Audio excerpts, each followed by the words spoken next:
dobry, witam Was w programie Miss Fitness i Kubsko. W dzisiejszym odcinku zobaczycie aferę Śródmieścia.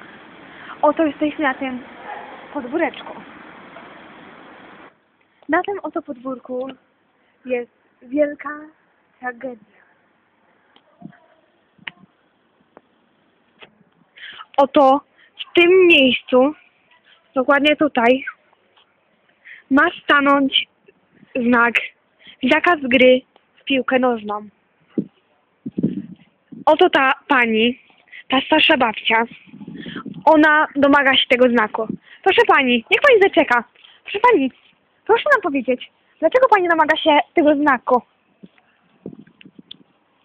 Niech pani nam powie. Co pani chce? Niech pani nam powie. Proszę pani. Proszę pani!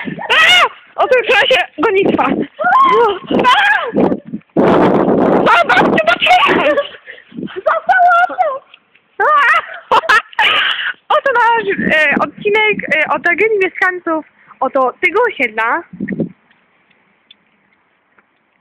Kończymy. Pożegnaj się, babciu. Bye! Pa, pa.